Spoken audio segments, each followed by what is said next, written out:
Sadəcə olaraq onu necə baxır, necə istifadə edirsə, hansı məqsədlə o ki, sizin bəstəkarlıq qabiliyyətinizdə var, şeir, bir çox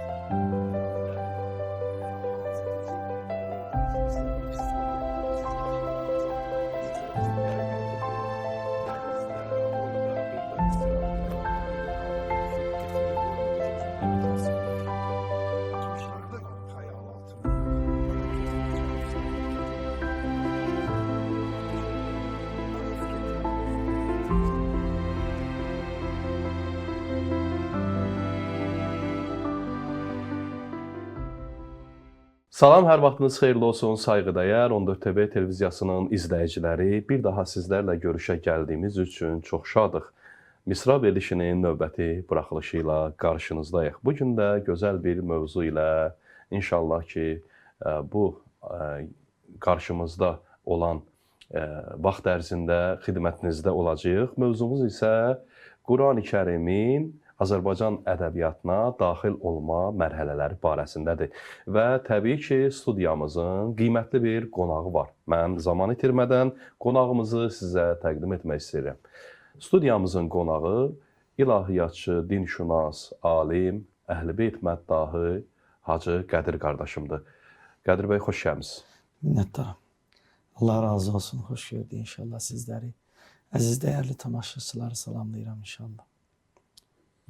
Əleyküm salam, Hacı. Təşəkkür edirəm. Mən də dəvətimizi qəbul edib iştirak etdiyiniz üçün minnətdaram. Var olasınız. Ümid edirəm ki, inşallah verilişimizin bu vaxtı çox səmərəli, çox faydalı olacaq İnşallah. və bir çox məlumatları əldə edəcəyik inşallah. Elə sualla istəyirəm sizə müraciət edim. Hacı, Qurani-Kərim elə bir kitabdır ki, onda bir çox mövzular barəsində məlumatlar var və bir çox mövzuları əhatə edir. Onlardan biri də ədəbiyyatdır. Quran ayələrinin daxilində olan nəzm, axıcılıq, cümlələrin mükəmməlliyi bu fikrin göstəricisi sayıla bilər. Zəhmət olmasa bu barədə fikirlərinizi, biliklərinizi bölüşərdiniz. İnşallah. Bismillahirrahmanirrahim. Rəhməti və məğfirəti uca olan Allahın adıyla sizləri bir daha əziz, dəyərli tamaşaçılarımızı salamlayıram. Və əlbəttə ki, əhl-i fənd, böyük tədqiqatçılar, əziz bizim alimlərimiz, ustadlarımızdan məzirət istəyərək öz mütaliəmdə, öz əlimdə olan məlumatları paylaşa bilərəm o mənada ki, ümumiyyətlə Quran mövzu baxımından zəngin bir ilahi kitabdır. Əlbəttə ki, orada əxlaqi, fəlsəfi, iqtisadi, sosial və eyni zamanda ədəbi ayələr var. Quran nəzmlə, baxmayaraq ki, o şeir deyil, hər dəfə belə deyəndə gözəl bir söz düşür yadıma, deyir ki, Olduri dürci ənə əfsəh ki hikmət dayəsi, şeiri şəhdi ilə ləbi canpərvərin tər qılmamış. Şeiri bir zivərdir, əmma biz kimi naqislərə ol ki kamildir, onu möhtacı zivər qılmamış. Rəhməti Məhəmməd Füzuli deyib də. Düzdür, şeir bəşər üçün, ümumi insanlar üçün bir zinətdir, bir yaraşıqdır. Amma o ki, ol ki kamildir, o ki Həzrət Rəsul-i Əkrəm ki kamil bir bəşərdir, onu möhtacı zivər qılmamış. Onu Allah-u Teala öz kəlamları ilə dodaqlarını, şəhidlə, balla onun dodaqlarını təravətləndiribdir. Qurani Kərim baxmayaraq ki, nəzmdir, amma şeir deyir. Yəni, hikmətin mənbəidir, məxəzidir, xəzinəsidir və ondan sonra bütün dünya ədəbiyyat arenasında olan dahilər, mütəfəkkirlər Qurandan ilhamlanıblar. Amma Quranın özünün ədəbiyyata keçmə mərhələlərini əgər biz saysaq, ən birinci biz deməliyik ki, Həzrət Rəsul-i Əkrəmin kəlamları. Yəni, Quran yavaş-yavaş hədislərdə bir daha təkrarlandı. Yəni, Quranın o qat-qat olan dərin mənaları daha rahat, daha asan bir şəkildə, daha geniş anlamlı bir şəkildə Həzrət Rəsul-i Əkrəmin və Əhl-i Beyt imamlarının və o cümlədən də əshabın dilində insanlara söylənilməyə başladı. Ondan sonra təbəinlər gəldi. Tabeinlər də o hədisləri şərh etməyə başladılar və əlbəttə ki, bizim böyük kitablarımızda Əhl-Beyt imamlarının Həzrət Rəsul-i Əkrəmin dilindən Qur'anın şərhi, bəyanı, mübhəm ayələr, mütəşabih ayələr, hələ onların nə qədərləri açılmayıb. Misal üçün, huruf-u müqəttəələr var. Əlif, lam, mim, ta, ha, və ilə axır. Və bir xeyli ayələr var ki, inşallah ki, yenə də bəşər yaşadıqca qiyamətəcən onların mənaları açılacaq. Mərhələli şəkildə Qur'an-ı Kərimin o mübhəm ayələri, bilinməyən ayələr, əlbəttə ki, açıq ayələr var. Bilinməyən ayələr, sirlərdən, əsrarla dolu ayələr yavaş-yavaş insanların dilinə Peyğəmbər hədisi kimi və müqəddəs kəlam kimi axmağa başladı. Və o kəlamlar daha uzun ömürlü olsun və o kəlamlar rahat deməli şəkildə olsun, nəzmlə olsun, axıcı olsun və o əzbərləmək, hifz etmək yaxşı. Hətta Suyuti o qrammatikanı necə beytlərlə yazıb. Bir xeyli təcrübədə var. Yəni qrammatikanı, riyaziyyatı, astronomiyanı beytlərlə deyiblər. Yəni insanlar onu rahat-rahat yadlarında saxlasınlar. Misal üçün onu deyək ki, geriyə qaydaq. Həzrət Rəsul-i Əkrəmin zamanında Qur'an nazil olan ayələri sümüklərin üzərinə, dərilərin üzərinə yazırdılar. Sonralar, çox sonralar Qur'an cildləndi. Həzrət Rəsul-i Əkrəm bu problemi ki, itməsin, düşməsin, aradan çıxmasın, hansısa ayə gözdən kənarda, diqqətdən kənarda qalmasın. Həzrəti Rəsul-i Əkrəm onu öz əshabına əzbərlətdirirdi. Yəni bir insan dəri üzərinə və yaxud da ki, cild şəklinə salıb Ər-Rəhman surəsindən hansısa bir ayəni düşürdə bilməzdi. Çünki onlarla insanlar surələri əzbər bilirdilər.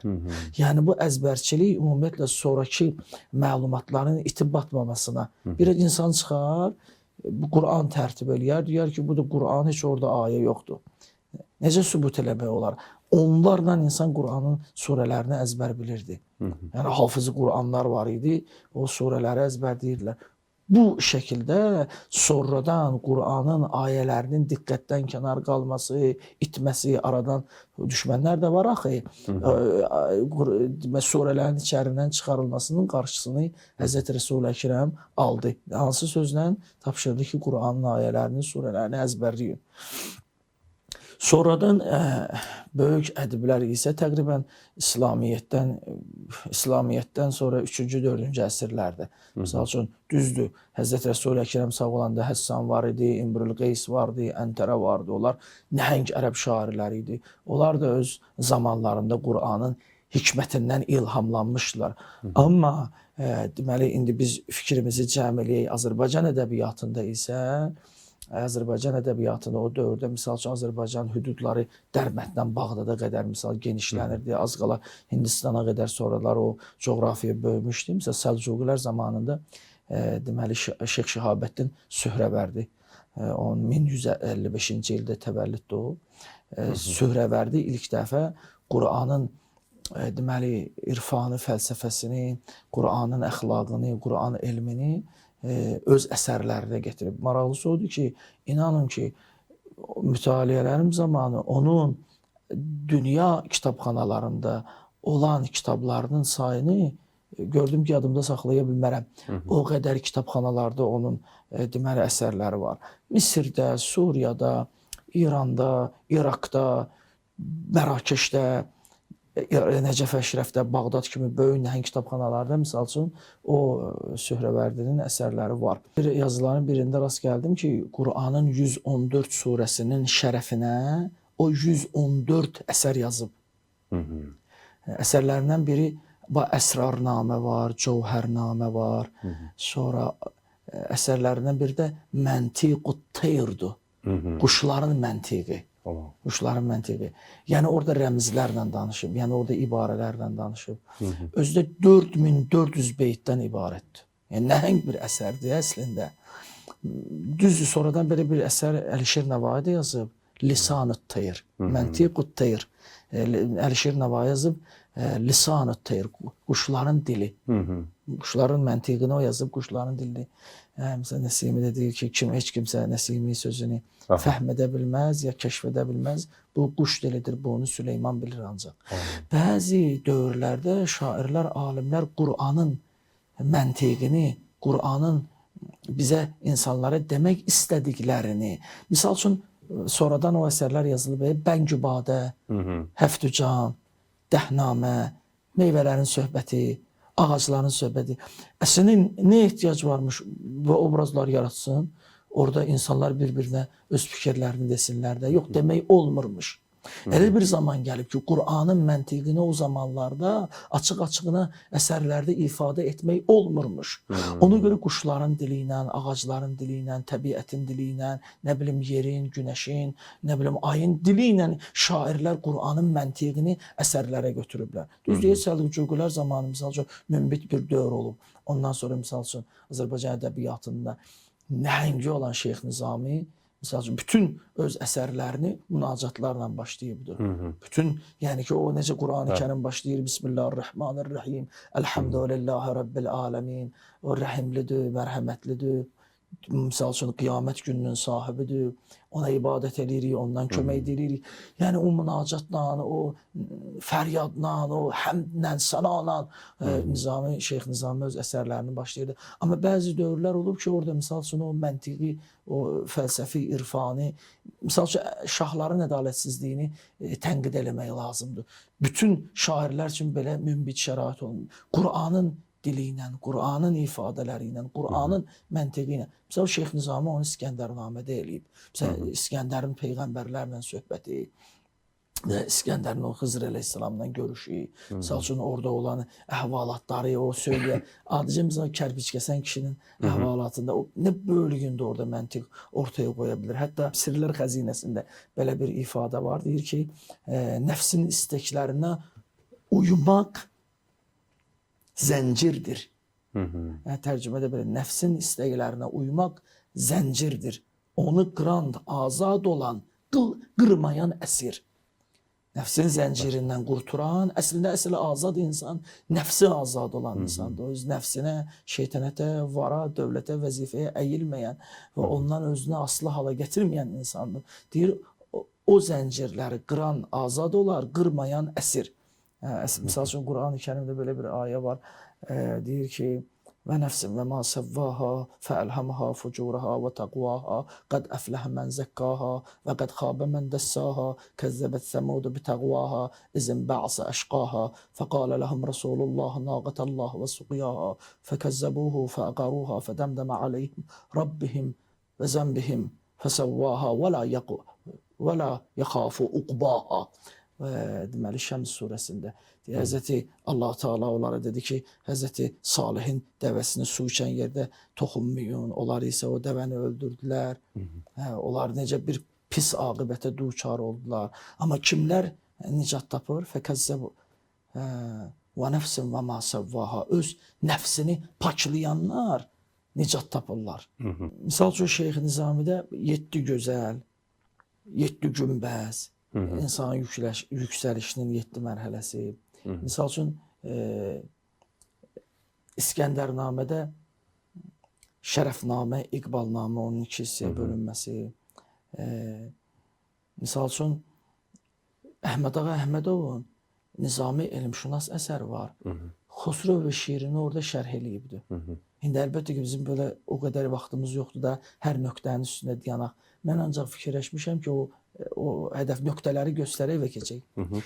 Şeyx Nizaminin Xosrov və şiirin əsərini Əhməd Ağa müəllim təhlil eləyibdir. Nizami elmşünas kitab yazıbdır. Təsəvvür eləyirsiniz, o kitabı oxusuz, görəcəksiniz ki, əlbəttə ki, ola bilsin tamaşaçılardan da evdə də olan var, saxlayan var, mütaliələrində istifadə edənlər var. Qətiyyən orada eşqdən, məhəbbətdən söhbət getmir. Ancaq astronomik oradan yaradılışdan, göy cisimlərindən, planetlərdən, onların hərəkətindən, onların mənzillərindən söhbət gedir. Yəni rəmzlərlə, o da sadəcə o iki gəncin eşqindən danışmaqlıqla əslində astronomik bir əsər yaradır. İnsan ora, misal üçün, dərinliyə baş verəndə görürsən ki, heç də o dövrdə sadəcə rəmzlərlə, onlar, misal üçün, əbcəd hesablamaları ilə Elə riyazi düsturlar insanlara ötürüblər ki, insan sadəcə heyran qalır. Yəni Qur'anın gücü, Qur'anın nüfusu Azərbaycan ədəbiyyatına elə nüfuz eləyibdi ki, təbiətdən, təbiətşünaslıqdan, insanşünaslıqdan, nə bilim göy cisimlərindən, yerdə olanlardan, göydə olanlardan elə dərin məsələlərdən xəbər veriblər. Misal mən bir misal çəkim, Xaqani Şirvanında belə bir beyt var. Allah rəhmət eləsin. Hacı Arif Buzonalı da ona təxmis yazıb. Allah ruhunu şad eləsin. Həm Xaqani Şirvanı bizim böyük ədibimiz, həm də ki Arif Buzonalının Allah ruhunu şad eləsin inşallah. Təxmisdə belə bir beyt var. Əlbəttə ki sonuncu sətirlər Xaqani Şirvanın dedi. Dünya şiirindir, çəkməli ləzzətdir ləzzəti. Amma unutma sonda gözündən tökər qəti. Dünyaya çox da bağlama bel, yoxdur ülfəti. Olma fələklə dost, deyil xoş təbiəti. Tərk et cahanı, burada qalan əl-aman çəkir. 7 fələklə 6 cəhət heç dəyişməmiş. Bu beytlər, bu sətirlər Xaqani Şirvanındır. 7 fələklə 6 cəhət heç dəyişməmiş. Dünya bizi dəyişdirərək imtahan çəkir. Yəni neçə əsrdən sonra insanlar xəbər tutublar ki, hər bir maddənin, hər bir molekulun, bakteriyanın, ümumiyyətlə cismin 6 cəhəti var da, yuxarı, aşağı, sağ, sol, ön, arxa. 6 cəhət var. Nəsimi də deyir ki, 6 cəhətdən 4 ənasirdir məni faş eləyən. Yoxsa mən gənciyini vəhdətdə nuri əbhəməm.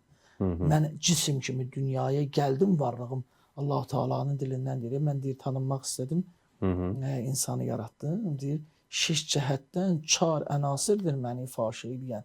Əslində mənim cismimdir, yaradılışımdır.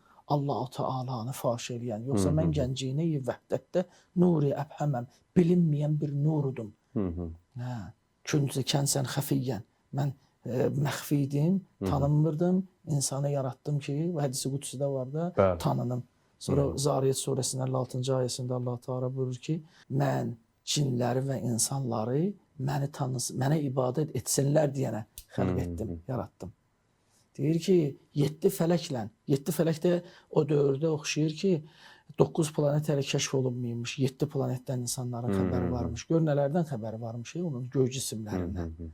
Deyir, 7 fələklə 6 cəhət heç dəyişməmiş. Yəni, dünya yaranandan 6 cəhət var, hər bir maddənin, hər bir cismin və 7 fələk də var. Bu fələklər də dövr eləyən ay, günəş, sonra planetlər də günəş öz mənzilində, ay öz mənzilində, yer öz oxu ətrafında öz mənzilində dövr eləyir. 7 fələklə 6 cəhət heç dəyişməmiş. Dünya bizi dəyişdirərək imtihan çəkir. Həzrət Resulullah'a buyururlar ki, ya Resulullah, nə səbəb var ki, nə hikmət var ki, insan bir gün uşaq olur, gücsüz, bir gün güclü o pəhləvan olur. Bir gün xəstə olur, bir gün sağlam olur. Bir gün varlı olur, bir gün misal üçün kasıb olur. Bunların hikməti nədir? Sadəcə bir yüngül bir səbəb var, yəni sadə bir səbəb var. Sadəcə Allah istəyir görsün ki, bəndəsi qüdrətli olan vaxtında şükür eləyir, zəif olan vaxtında da şükür eləyir ya yox. İstəyir Allah-u Teala görsün insanın əli neymətdə olanda Allaha həmd eləyir, görsün neymət əldən çıxanda da həm bacarır ya yox və yaxud da ki, uşaq olanda öz anasının ətəyindən tutur, zəif olanda Allah öz yardımına çağırır, bir gün pəhləvan kimi bir cavan da olanda yenə də onun əlinə gələnləri Allahdan bilir ya yox. Deyir ki, dünya bizi dəyişdirərək imtihan çəkir. Yəni bizim dünyada haldan hala, vəziyyətdən vəziyyətə, mənzildən mənzilə düşməyimiz sadəcə və sadəcə Allahın qarşısında imtihan verməkdir. Sonraki bir beyt deyir ki, zəncirləmiş yeri, göyü, ulduzları onun olmuş minikatı, gecə gündüz inan çəkir.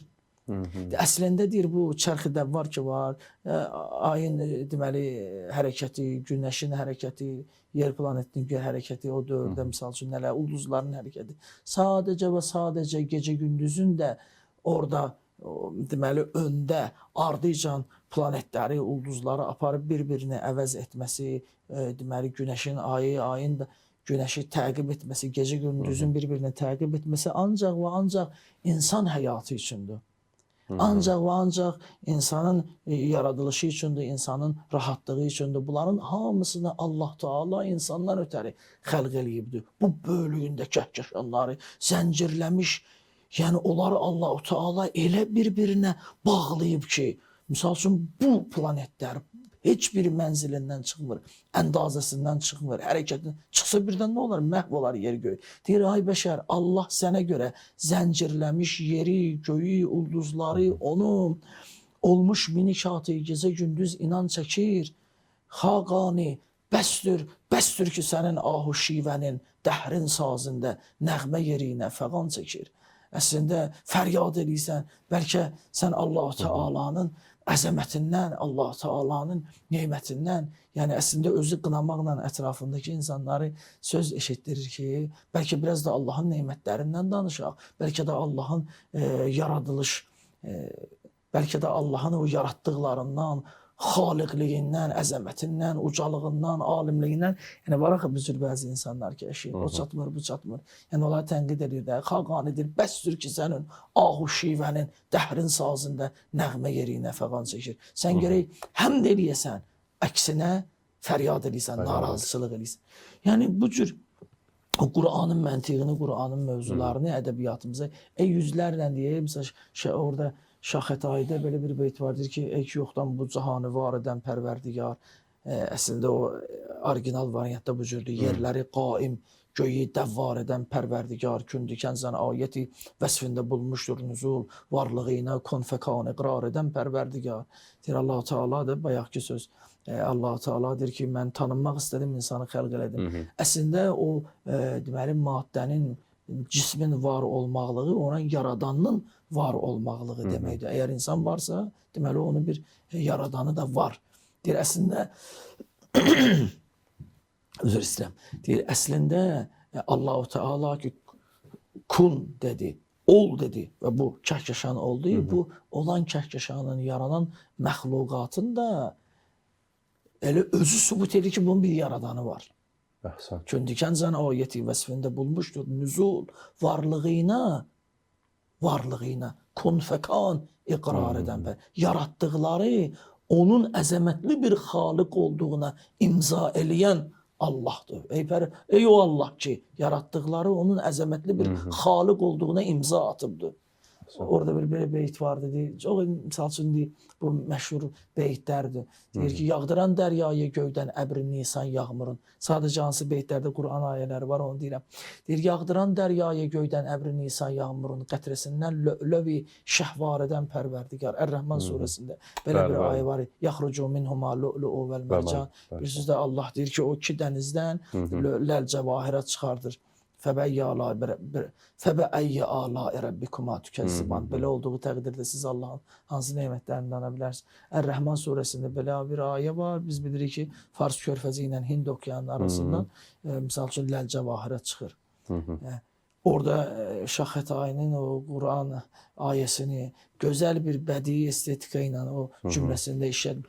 Yəni deyək ki, əxlaqi, insani məqamları orada dilə gətiriblər. Misal üçün, hörmət, izzət, nə bilim, ibadət, nə bilim, insanın itaətkar olmağı, insanın imanlı olmağı. Sonra da Qur'anın elə elmi ayələrindən öz əsərlərində, misal üçün, istifadə ediblər ki, Qur'anın astrologiya ilə bağlı, nə bilim, fizika ilə bağlı, nə bilim, kimya ilə, təbiət şünaslıqla bağlı, misal üçün, böyük elmi kəşflərə səbəb olacaq ayələrdən öz əsərlərində o ayələri öz əsərində işlədən ədiblər yəqin ki o elmlərdən xəbərdar olublar da, vaqif olublar o elm. Özü də biz elə deyək ki, üzr istəyirəm, biz elə nəzərə alsaq ki, Şeyx Nizami öz dövründə, indi əlbəttə ki o biz bu ənənəni başlayanlardan danışırıq da, Şeyx Nizami Gəncədən cəmi bir dəfə 6 ağac kənara çıxıb, burada Qızıl Arslanını qarşılamağa ağsaqqal kimi aparmışdılar. Siz deyin ki, bir dünya elmi insan mənimsəyib, amma ki, öz yaşadığı, doğulduğu şəhərdən heç bir dəfə də olsun kənara çıxmayıb. Yəni, əslində Azərbaycan ədəbiyyatında ilahi motivlərin, fəlsəfi, irfani, deməli, mövzuların yəni yaşı elə İslamın özü qədərdir. Misal üçün, mən bir məsələni qeyd edeyim. 658-ci ildə Əşəs ibn Qeys, Həzrət Əli Əleyhisselamın nümayəndəsi idi Azərbaycanda, Əşəs ibn Qeys. 658-ci ildə Həzrət Əli Əleyhisselam cəmi 2 ildir ki, xilafətdə idi. Sonra Həzrət ona əlavədən bir məktub göndərir. Deməli Ziyad ibn Mərhəbi Həmədani ilə Həzrət Əli əleyhissalam ona əlavədən onun üçün məktub göndərir. Yəni Azərbaycanda artıq cəmi peyğəmbərin vəfatından az bir müddət sonra Azərbaycanda artıq İslam ümməti var idi. Yəni o qədər bir insan, o qədər bir müsəlmanlar var idi. Artıq burada müsəlman İslam ənənələri yaşayırdı. İnsanlar üzr istəyirəm. İnsanlar halal harama diqqət edirdilər. Sonra imamın Həzrət Rəsul-i Əkrəmin əmrlərinə təbəiyyət edirdilər. O əmrlərlə yaşayırdılar.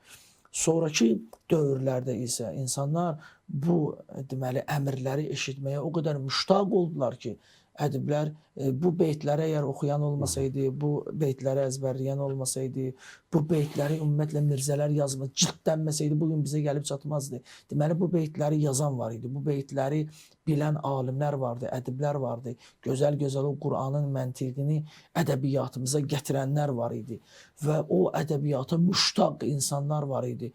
O əsərlər harda saxlanılıb? Sarayların kitabxanalarında, o yəni adi bir kasıb insanın heyət bacasında, nə bilim evində, o şəraitsiz o aradan gedərdi. Siz təsəvvür eləyin ki, bu əsərləri o dövrdə qiymətli hesab eləyən insanlar var idi.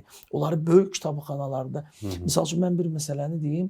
İlk dəfə Azərbaycan tarixində Qur'an-ı Kərim, hələ ədəbiyyatdan Qur'an-ı Kərim ilk dəfə Uzun Həsənin zamanında, Ağqoyunlular zamanında Azərbaycan dilinə tərcümə olunubdu. Uzun Həsən 1378-ci ildən Ağqoyunlular var idi, amma 1477-də 1500-cü ilə qədər Uzun Həsən hakimiyyətdə olub. Uzun Həsənin dövründə onun birbaşa göstərişi ilə Qur'an-ı Kərim Azərbaycan dilinə tərcümə olunubdu. İlk dəfədə bu məsələni Mirzə Rəsul İsmailzadə, səhv eləmirəmsə o Ərdəbilli olub. Mirzə Rəsul İsmailzadə tədqiq eləyibdi. Deməli, bu məsələni ortaya çıxardıb. Həmin nüsxə ümumiyyətlə Azərbaycanda yox imiş. Yəni, təsəvvür eləyin ki, Allah rəhmət eləsin, Əzizə Cəfərzadə onun öz xatirələrində eşitmişəm, 20 il bu nüsxəni ardınca gezib. 20 il Azərbaycan dilinə ilk tərcümə olunmuş Qur'an-ı Kərimin ardınca gezib və axırda o səfərlərin birisində Astan-ı Qudsi Rəzəvi Xorasanda olan kitabxanadan həman ümumiyyətlə dünyada bu Qur'an nüsxəsinin yeganəsi var. O yeganə nüsxədə Aslan-ı Qudsi Rəzəvi kitabxanasında qorunur, saxlanılır. Elə indiyə qədər. Düzdür, o sözbəsöz tərcümə deyil, mənaca tərcümədir. Yəni o ayədə nə demək istəyir?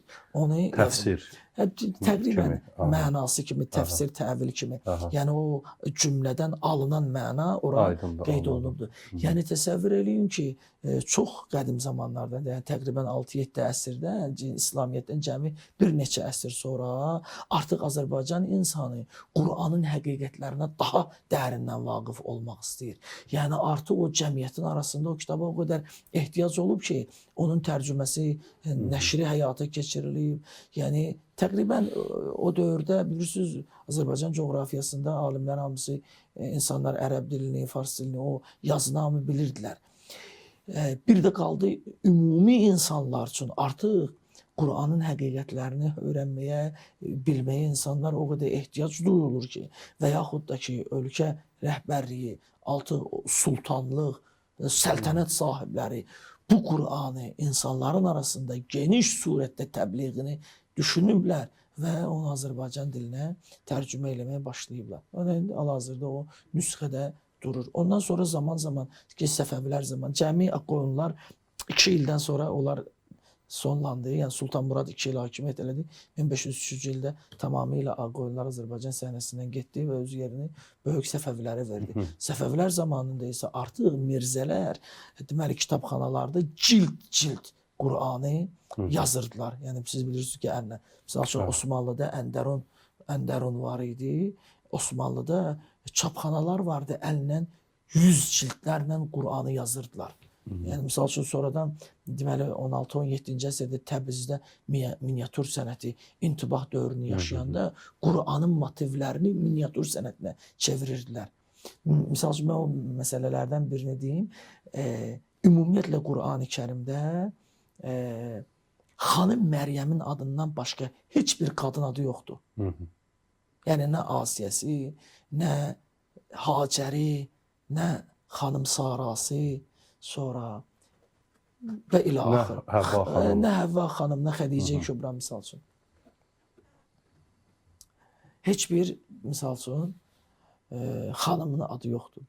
Amma Yusif və Züleyxa əhvalatında biz onun adını oturuşmuş bir ad bilirik də.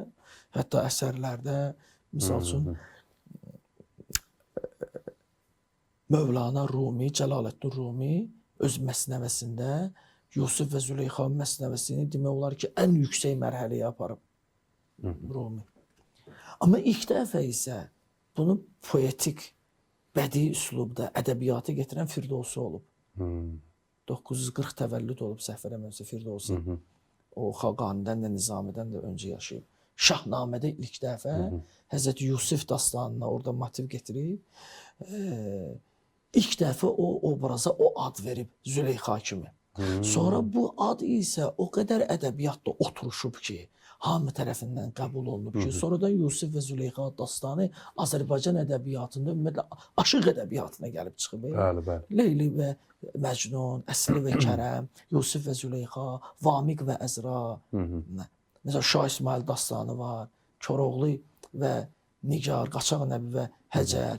Yəni bunlar sonradan deməli eşq dastanları, qəhrəmanlıq dastanları kimi Azərbaycan ədəbiyyatına nüfuz edib. Gör hardan gəlir, Şahnamədən yol gəlir. Sonradan o hətta Azərbaycan şifahi ədəbiyyatına belə rübailərdə, bayatılarda, yəni Həzrəti Züleyxa obrazı Quranda eşqin və nəfsin paçılığının təzahürüdür. Yəni əvvəlcə deməli zəlalətdə olan, yəni Həzrəti Züleyxa, Həzrəti deməli Yusifə günah təklif edirdi, deməli onu əziyyət edirdi, onu zindana attırdı. Sonradan nəhayətdə öz eşqi onu Allaha tərəf apardı. Yəni təzkiyə-i nəfs, nəfsin paklaşması, yəni nəhayətdə eşqin də insana nicat verə biləcək bir faktor olmaqlığını, insanı hansı məqamlara qaldırdığını bilir. Yəni Qur'anın məntiqini, Qur'anın ecazını o daha açıq şəkildə, daha ibrətlik, misal Həzrət Rəsul-i Əkrəmdən belə bir buyruq var ki, xanımlar çox Həzrət Yusif surəsini oxumasınlar. Rəvayətlərdə var, Yusif surəsini çox oxumasınlar, misal üçün. Amma ədiblər isə o Həzrəti Yusif və Züleyxa dastanını elə bir ifadə ilə, elə bir bədii çalarlarla, elə bir ibrətlik beytlərlə, sətirlərlə yazıblar, ərsəyə gətiriblər ki, əstəğfirullah, mənim sözümdən elə çıxmasın ki, Qur'anın natamamlığını düzəldiblər, doldurublar o boşluqları, yox, elə demirəm. Yəni ədib öz xalqının bədii təfəkkürünə, düşüncəsinə, nitqinə, bəyanına uyğun, düşüncəsinə uyğun, xasiyyətinə, mənəvi xüsusiyyətlərinə uyğun bir şəkildə onu bəzəyib. Misal üçün, buğda duda bilirik də, amma hər xalq onu bir cürə istehsal eləyir. Qarğıdalı da bilirik də, amma hər xalq onu bir cürə. Biri buğda yeyir, biri düyü yeyir, biri qarğıdalı yeyir. Müxtəlif. Amma hamı qidalanır da. Yəni təsəvvür eləyin ki, şərq xalqlarından olan ədiblər Qur'anın motivlərini, Qur'anın məntiqini təqribən öz xalqının rahat bir şəkildə qəbul etdiyi kimi onu, yəni o məntiqdən, o çərçivədən çıxmamaq şərti ilə, Allah-u Teala'nın məntiqindən kənara çıxmamaq şərti ilə onu cilalayıb, onu rəngləyib, onu bəzəyib, onu ətirləyib, öz xalqına təqdim eləyiblər. Nəticədə isə böyük bir şərq ədəbiyyatı, zəngin bir şərq ədəbiyyatı əmələ gəlib. Nəticədə isə yəni olduqca dərin bir ədəbiyyat əmələ gəlib. Misal üçün, hal-hazırda biz misal üçün İslam dünyasının, müsəlman cəmiyyətlərinin ayrılmaz bir hissəsiyik. Nə ilə? Nəsimi ilə. Nə ilə? Xətai ilə. Nə ilə? Əbdürrəhman Cami ilə. Nə ilə? Həbibi ilə. Təsəvvür eləyin ki, Şah Xətai yazır Şeyx Füzuli üçün ki, Şah Xətai 87 təvəllüddür, 1487. Şeyx Füzuli 94. Cəmi misal üçün 6-7 yaşda Şeyx Füzuli Şah Xətaydan yaşcan kiçikdir. Deməli Şah İsmail məktubu göndərir Şeyx Füzuli çünki gəl təsəvvür ki Təbrizdə mənim Məlik Şüəram ol. İndi orada məlum məsələlərə görə şeyx qəbul eləmir, istəyir ki Kərbəlada qalsın və qalır da həman o vəzifəyə kim gətirilir? Həbibi. Şah İsmail sarayının Məlik Şüərası olur. Yəni görün Həbibi, yəni Həbibi öz dövründə elə bir Şeyx Füzulinin alternativi olur. Yəni onu əvəz edə biləcək yeganə şəxs olur. Və yaxud da ki onun boşluğunu qismən aradan apara biləcək, doldura biləcək şəxs olur. Həbibi çox nəhəngdir. Misal üçün sonraki dövrlərdə Amma belə baxılmasın ki, Həbibi də zəif şairdir. Yəni bəli, bəli. Məsələn Həbibi Şeyx Füzulini Təbrizdə Məlik Şüəra olmaqlıqla demək olar ki, o boşluğu doldura bilib. Füzuli deyil, amma özü də zəif şair deyil. Belə demək olarmı? Bəli, əlbəttə ki. Yəni bizim ümumiyyətlə misal üçün o Sührəvərdini mən oxuyanda görürəm ki, yazıblar ki, Sührəvərdi, Şahabəttin Sührəvərdi özü Farabidən ilhamlanıb. Farabidən ilham. Ümumiyyətlə hər bir böyük nəhəng ədib özündən öncəki nəhənglərdən ilhamlanır və o səhnəyə gəlir və sonra öz döstəqəttini yaradır.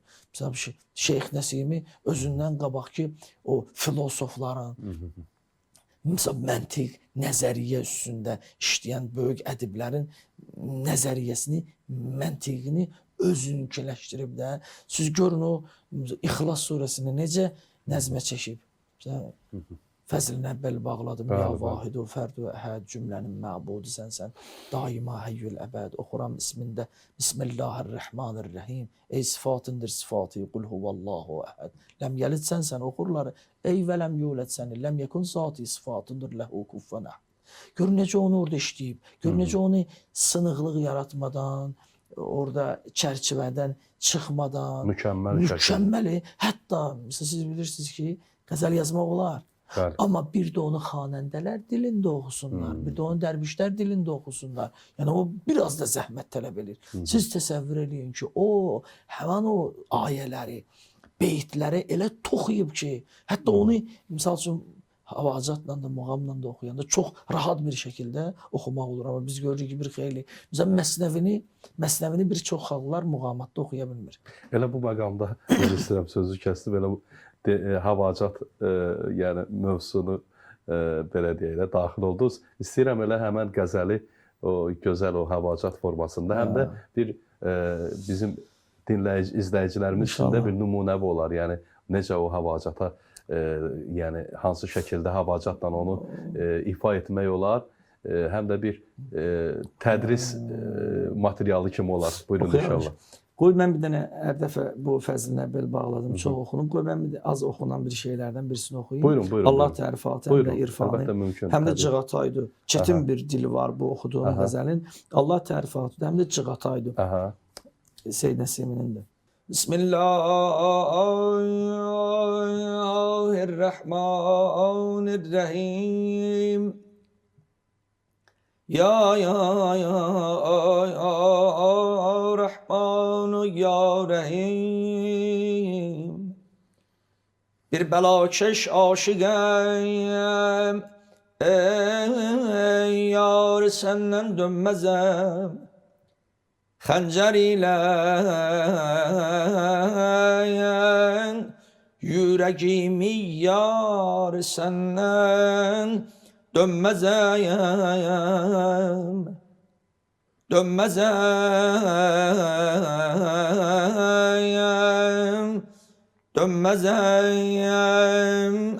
Cöbri cefadayım,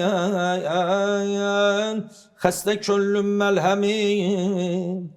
Min cefayım,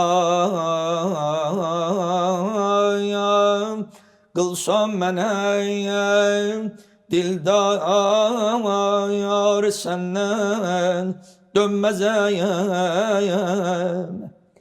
Kəbədəyim, istər yedim, bütxanədə gördüm səni. Bağladım, ol belmən, zunnar səndən dönmezem. Rindi rüsvayı melamet ber seri rüsvayı eşk koymuş ayam bu nanun nengi ağrı senden dönmezem. Ey senem eşkim yolumdan kametim tek doğruyayam. Çekseler mensuri tek berdar senden dönmezem. Gündemin gez her rakibin tanesin nuş eylerem. Men nesimim ey Huda zinhar senden dönmezem. Misal üçün o çəksələr mənsur tək bərdarı səndən dönməzəm. Mənsur Həllacın özünü o deyir ki, ənəl həq, mənəm haqq. Yəni Allah məndə təcəlli eləyib. Mən elə Allahın bir zərrəsiyəm. Dəryadan qopan bir damlayam. Yəni onlar bu mənada deyirlər. Misal üçün ən bariz nümunəsi illərdən ədəbiyyatda Seyyid Nəsimini necə təqdim edirdilər? Kafir kimi, hətta o misal üçün edam. Hacı, burada bir məqam var idi, mənim diqqətimi cəlb elədi. Düşünürəm ki, izləyicilərimizin də belə məsələlər diqqətini cəlb eləyir. Kəbə ilə bütxananı orada müqayisə edir. Yəni bu müqayisənin mənası nədən ibarətdir? Kəbədə istər idim, bütxanədə tapdım səni. Mən belə düşünür, sən ki məni ki pak xəlq eləmsən, Allah ki insanı xəlq eləyəndə məsum olub. Necə olaydı gərək? Mən səni axtaranda gəlib yenə də günahsız da. Bəli, günahsız. Mən yenə də gəlib səni o Kəbədə tapaydım gərək. O deyir ki, Allah deyir ki, əl-qəlbi haramullah, insanın qəlbi Allahın hərəmidir, möminlərin qəlbi Allahın hərəmidir. Nə düşünürdüm? Gəlib səni Kəbədə tapacaqdım. Öz qəlbimə baş vuranda gəlib səni pak bir yerdə yenə tapacaq. Gəlib nə gördüm? Bütxanədə tapdım səni. Gördüm səndən başqa mən ora mal sevgisini, vəzifə sevgisini, dövlət sevgisini, kibri, buğzi, həsədi, paxıllığı da ora sakin eləmişəm. Kəbədə istər idim. Mən səni pak qəlbimdə tapmaq istəyərdim. Daimən görmək istəyərdim. Yəni Allahdan başqa ilahlar da orada sakin eləmişəm qəlbimdə. Kəbədə istər idim. Bütxanədə gördüm səni. Bağladım ol beylimə zünnar, səndən dönməzəm. Necə ki o ibadət edən məsihlər ki, zünnar bağlayırlar, onların abidləri, zahidləri. Deyir o məsihlər kimi, necə ki tərki dünyalıq eləyiblər, zahidlik eləyiblər. O gündən ki, mən o Kəbə evində, mən o Kəbə evini bütxanəyə çevirdim, həsədi, paxıllığı, rəzil sifətləri ora sakin elədim səni ilə. Gəldim, gördüm, yox, Kəbə bütxanəyə çevrilib. Deyir, o gündən bağladım ol beylimə zünnar, səndən dön. Tövbə eləyirəm, bağışlanmaq istəyirəm və o məsihlər kimi tərki dünya olub yenə də sənin hərəmin olan qəlbimi paklaşdırmaqlıq uğrunda zahidlik eləyirəm, abidlik eləyirəm. Məsələn, xəlvətilik təriqəti nədən yarandı? Onlar çəkilirdilər bir kənara, ancaq ibadət edirdilər, ancaq zikr deyirdilər. Yəni Seyyid Nəsimi bu poetik üslubda Quran ibarələrinin ən gözəl nümunələrini yaradıb da, ən dolğun nümunələrini yaradıb. Məsəl üçün, irfani məqamlar, fəlsəfi məqamlar Seyyid Nəsimidə olduqca zəngində, olduqca. Amma ki, Nizami, Şeyx Nizami Quranın elmi ayələrini and olsun.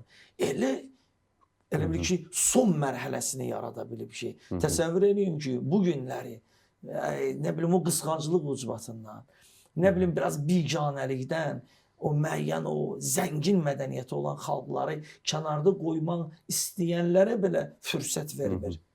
Sən Xosrov şiirinin qarşısında nə əsər çıxarda bilərsən? Sən, misal, sirlər, məxzənül əsrarın qarşısına nə çıxarda bilərsən? 20 hissədən ibarətdir. Təsəvvür eləyin ki, Şeyx Nizami Sirlər Xəzinəsində 19 yaşında yazıb. Sən insanın nəhəngliyinə baxın. Firdovsunun qabağına çıxartmağa adam lazımdır. Ruminin qarşısına çıxartmağa adam lazımdır. Ədib lazımdır. Nəhəng lazımdır. Sədi düzdür. Sonradan Sədi 1207-ci ildə dünyaya gəlib. 1209-da isə şeyx dünyası dəyişib. Təqribən də həm dövr demək olar. Sədinin qabağına kimi çıxarda bilərsən sən əgər Şeyx Nizami olmasaydı? Bu nəhənglərin, dünya nəhənglərinin qarşısında şeyx deyə dayanıb, nəyi ilə dayanıb? Qur'anın məntiqinə, Qur'anın fəlsəfəsinə söykənən xəmsə ilə dayanıb. Bilirsiniz, bir xeyli məhəbbət dastanları var, qəhrəmanlıq dastanları da var, müəyyən müxtəlif xalqların rübailəri də var, poemaları da var, nə bilim, məsnəvilər də var.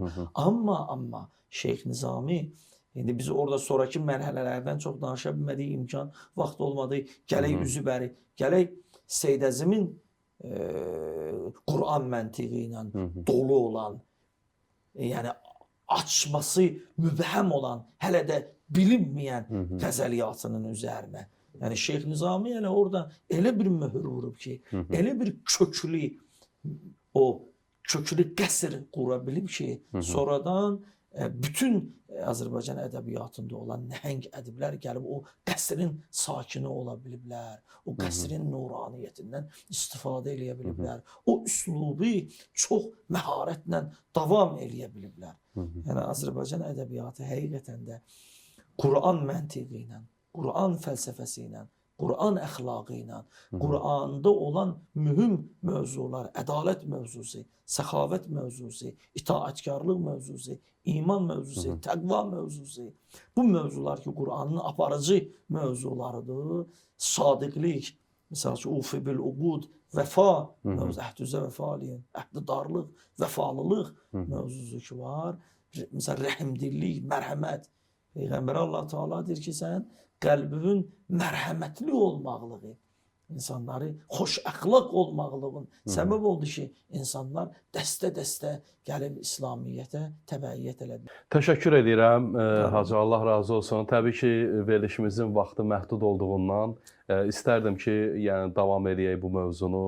O qədər geniş bir mövzudur ki, həqiqətən də bacardığımız canım məlumatları deməyə çalışdıq. Əlbəttə ki, bu mövzu olduqca geniş mövzudur. Gələcəkdə imkan olar inşallah yenə də. Mütləq şəkildə əlbəttə ki, sizi yenə qonaq qismində dəvət edəcəyik. Yenə inşallah Allah nəsib edər bu mövzunu davam elətdirərik. Hörmətli, dəyərli izləyicilərimiz, təşəkkür edirik ki, bizi izlədiniz. Vaxtınızı bu mənəvi söhbətlərə sərf elədiniz inşallah. Allah hər birinizi qorusun. Allah hər birinizdən razı olsun inşallah. Çox təəssüf ki, mən sizlərlə sağollaşma məcburiyyətindəyəm. Allaha amanət olasınız inşallah. Növbəti verilişlərdə görüşmək ümidi ilə. Xudahafiz. Sadəcə olaraq onu necə baxır, necə istifadə edirsə, hansı məqsədədir o ki, sizin bəstəkarlıq qabiliyyətinizdə var,